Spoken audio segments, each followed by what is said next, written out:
바실리아 TV의 조슈아님 모셨습니다. 이제 그 자료를 만지면서 이번에 4.15 총선의 결과에 대해서 이 핵심 문제들을 한번 정리를 해야 될 것 같거든요. 보통 우리 시청자들이 뭐가 문제인지 복잡하지 않게, 뭐 전문가들은 이제 정리가 돼 있겠지만 가장 큰 문제가 사전 득표율이 특정 정당이 지나치게 높아, 그런 거죠. 네. 한번 말씀해 보시면 저하고 좀 돼가지고. 그러니까 이제 그런 거죠. 비례 투표는 박빙이었다. 오히려 이제 한국당이 더 많았는데. 미래한국당이? 네. 여기 열린 시민당보다 더 앞섰죠. 네네. 위성정당 비례대표를 선출하는 거죠. 차라리 약간 뒤쳐졌으면은 그렇게 의혹이 들지는 않았을 것 같아요. 네. 그런데 그쪽은 비례는 앞섰는데 이상하게 지역구에서는 약간 밀린 게 아니라 거의 뭐 2배로 이렇게 차이가 나니까 그 부분이 이상한 거겠죠? 딱 국민들도. 서울만 보더라도 거의 대부분의 지역구에서 열린민주당이 플러스 13.2% 정도 앞섰습니까? 네. 당일 지지율보다도 사전 지지율이. 네네. 또 반대로 보면은 미래통합당이 당일 지지율에 못 미치게 사전 지지율이 마이너스 13.2%가 같던데. 그러니까 정리하면 가장 큰 차이가 사전 지지율이 왜 그렇게 높냐의 얘기죠. 네. 이거 먼저 꼭 얘기하고 싶은 게 국민들께서 생각보다 이거 부분 좀 헷갈려 하시는 것 같더라고요. 민주당이 앞섰고, 한국당이 좀 처진다. 똑같은 비율이다라고 했을 때, 민주당이 당연히 뭐 많이 나왔으니까 앞서는 거지. 라고 얘기를 하시는데, 지금 제가 본 이 비교, 양쪽 이제 차이가 나는 비교는 어떤 걸 이야기하냐면, 어떤 지역은 이제 민주당이 많이 나올 수 있고, 어떤 지역은 한국당이 많이 나올 수 있습니다. 차이가 있거든요. 근데 지금 여기서 얘기하는 부분이 어떤 부분이 차이가 나서 문제다라고 이야기하는 거냐면 민주당이 많든 한국당이 많든 그 똑같은 어떤 선거의 득표율이 있거든요. 근데 그 득표율이 사전 투표할 때도 거의 비슷하게 나타나는 게 일반적인데 두 가지를 비교해 봤을 때 사전이 민주당이 너무 많고 그리고 한국당은 너무나도 마이너스로 떨어졌다. 이 부분을 지금 지적하는 거거든요. 그러니까 한 번 더 정리를 하게 되면은 이제 종로구에 구민들이 있는데 또 한 그룹은 4월 11일, 12일 날 투표를 하는 사전 투표 그룹이 있고 또 4월 15일 하는 당일 투표 그룹이 있는데 아마 당일 투표 그룹이 조금 많을 겁니다. 숫자로 보면은. 그런데 꼭 같은 종로 구민인데 그 구민들이 예를 들면 사전 투표를 할 때는 더불어민주당 같은 경우는 현저하게 높고 당일 투표에서는 그렇게 높지 않고 그 격차가 굉장히 크다는 이야기죠. 그죠? 그러니까 어떻게 보냐면 민주당과 한국당의 차이가 있을 때 그 차이점이 지역마다 다르잖아요. 어떤 데는 이 차이를 봤을 때 이 두 당만 비교했을 때거든요. 두 당 비교했을 때 높은 지역도 있고 낮은 지역도 있는데 높은 지역도 민주당은 10% 낮게 나오고 한국당은 10% 낮게 나오고 낮은 지역도 똑같이 10%가 또 높게 나오고 낮게 나온다는 겁니다. 그러니까 국민들이 아주 분명히 아셔야 되는 여기서 기준점은 민주당하고 통합당을 직접 비교하는 것이 아니고 기준점은 자기 당의 당일 투표율하고 사전 투표율을 비교한 거하고 그 다음에 또 통합당의 기준점은 민주당이 아니고 자기의 당일 득표율인 거죠. 전체 그죠? 표 중에서 이제 자기 당이 득표한 거죠. 그러니까 지금 말씀하신 것처럼 제가 이제 종로구 자료를 보면 종로구에는 삼청동이 상당히 보수 세력이 많은 그런 지역인데 거기에서도 놀랍게 보면은 더불어민주당이 똑같은 비율로 사전 득표율이 높아요. 그래서 참 놀랍다는데 그게 가장 큰 문제네요. 그죠? 그게 이제 가장 크죠. 가장 큰 문제. 다른 문제는 또 어떤 게 있습니까? 이제 다른 문제라고 할 것 같으면 사실 그 부분이 좀 크고요. 그 부분에서 이제 들어가다 보면 이제 또 다른 부분들이 문제가 이제 나오고. 근데 저는 이제 또 그걸 보면서 보니까 그럼 이제 서울만 그러면 그렇다 이렇게 할 건데 네. 서울에서 나타난 그 패턴이 모양이 특성이 인천, 네. 경기, 대전, 뭐 부산, 울산, 대구 이런 데 다 나타나니까 네. 어떻게 비슷한 그냥 모양의 그런 특징들이 전국적으로 나타날 수 있냐 그런 부분들도 상당히 궁금했는데 그 부분은 어떻게 생각하십니까? 네. 이제 그 부분에 대해서 또 이렇게 이야기를 합니다.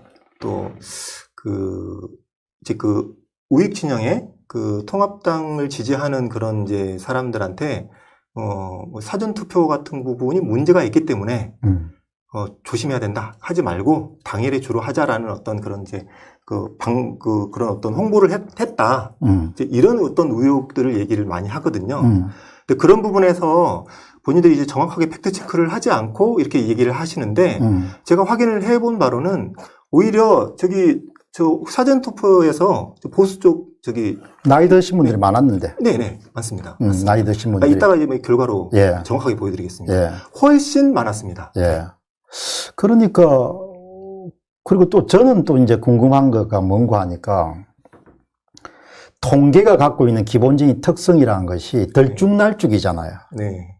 그러니까 예를 들면 종로구가 있으면 종로구에 무슨 뭐 구이동도 있고 삼청동도 있고 사직동도 있고 한데 그 동들이 갖고 있는 특성들이 또 다 다른데 그러면은 들쭉날쭉해야 될 건데 어떻게 민주당은 사전 득표율이 모든 동 단위에서도 거의 제 판단에는 100%예요. 네. 100% 그러니까 예를 들면 종로구라는 큰 대선거구가 있으면 그 선거구가 또 동 단위의 선거구로 많이 나누지 않습니까? 네. 그 자료를 한번 보면서 제가 너무 놀란 게 어떻게 민주당 쪽은 사전 득표율이 모든 부분에 골고루 일정 비율로 그렇게 당일 투표율보다 당일 득표율보다 높으냐.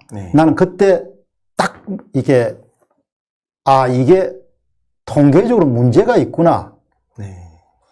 그래서 그 자료를 분석 자료도 보냈고 그 다음에 엑셀 원 자료도 미국의 통계를 하시는 미들 테네시 스테이트 유니버시티 통계학을 했는데 아주 원로 교수님, 얼마 안 남으셨는데 김좌근 교수한테 보내시니까 김좌근 교수님 보더만 이거는 통계적 현상이 아닙니다.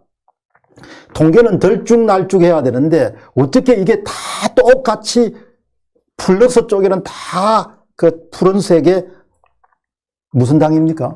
네? 민주당. 민주당이 있고 밑에 마이너스 음수에는 다 통합당이 있냐. 이건 통계가 아닙니다. 이거는 일어날 확률은 수조원 분의 1입니다. 그렇게 딱 잘라서 이야기하대요. 그러니까 제 판단에는 이 통계적 현상이 아닌 것 같아요. 그리고 또 특히 통계학자분들이 하시는 얘기 중에 하나가 아주 낮은 확률이다. 뭐 극악의 확률이다. 이게 뭐 동전을 뭐 몇 개를 던져서 뭐 이런 확률이다. 이렇게 얘기를 하시는데 통계에는 100%가 없다고 합니다. 99.9999는 있더라도 100%가 없다는 식으로 얘기를 하면서 이제 또 그게 일어날 확률이 정말 99.99 중에서 또 있을 수는 있으니까 항상 절대로 얘기하지 않지만 그분들이 이제 애써 이제 애둘러서 다른 표현을 하는 거지만 그 실상 본인의 마음은 그냥 불가능인데 그렇게 확률이 극히 낮다 이렇게 표현을 하시는 그렇게 이야기하대요. 0점 한국의 지역구에서 더불어민주당이 사전 득표율이 당일 득표율보다 높은 행태를 전 지역구에서 나타낸 것은 0.99999가 200개 넘게 있는 수치입니다. 통계학자들은 절대로 불가능하다는 이야기를 하지 않습니다. 다만 일어나기가 어렵다는데 그게 0.99999가 200몇 개, 270개인가 273개인가를 찍어야 일어나는 확률입니다. 그렇게 이야기를 하니까 저로서는 뭐 상당히 제가 볼 때는 그게 불가능하다고 그렇게 받아들일 수밖에 없는 것이죠.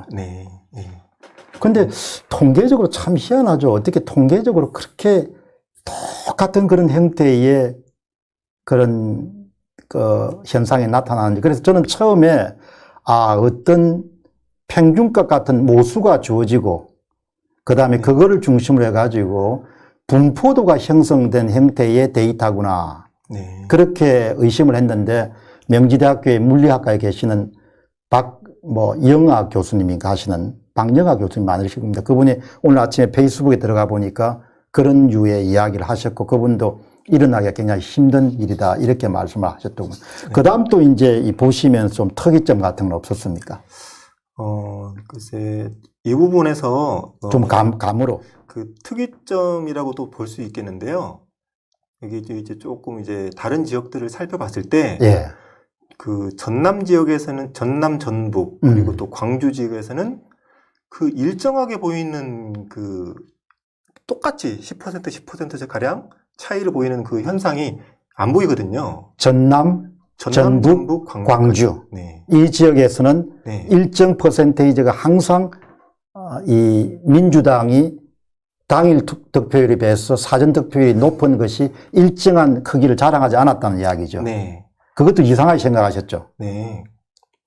뭐 혹시 화면을 보이실 수 있나요? 나중에 그런 네, 보실 알겠습니다. 때, 예, 다시 한 번 더 정리하면 어쨌든 되겠다. 그 똑같이 이렇게 그 사전 당일이 차이가 민주당 한국당의 차이를 보이다가 이제 전남 광주 지역에서는 전혀 그 차이가 이제 거의 없는. 그러니까 제가 이제 뭐 이거는 가설이니까 추측이니까 네. 여당이 확실히 강세인 지구에서는 그 지역들하고 접전 지역, 네. 여당과 야당이 치열하게 다투어야 되는 그런 접전 지역에서는 나타난 통계적 현상이 너무나 다르구나.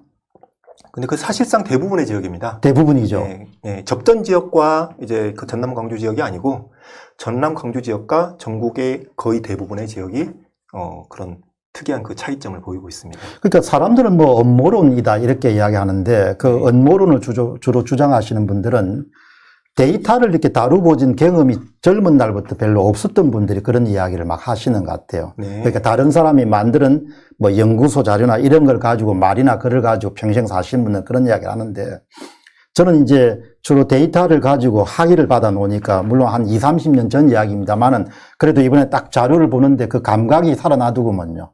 딱 자료를 보니까 이거는 문제가 있다. 네. 예. 그러니까 저도 처음에 뭐 문제를 가지려고 한 게 무슨 쓸데없는 이야기들 하느냐. 그냥 뭐 해라 이렇게 이야기인데 한 분이 윤정수란 분입니다. 윤정수란 분이 공박사님 이거는 분명히 문제가 있습니다 해가지고 자료를 보낸 걸 보니까 거기서 완전히 그냥 뚜껑이 열린 거예요. 딱 보니까 이게 아닌 거예요. 네. 그래서 이제 의혹을 제기하며 시작을 했는데 자료를 점점 만지다 보니까 야 이거는 보통 넘어가서는 안 되는 일이구나.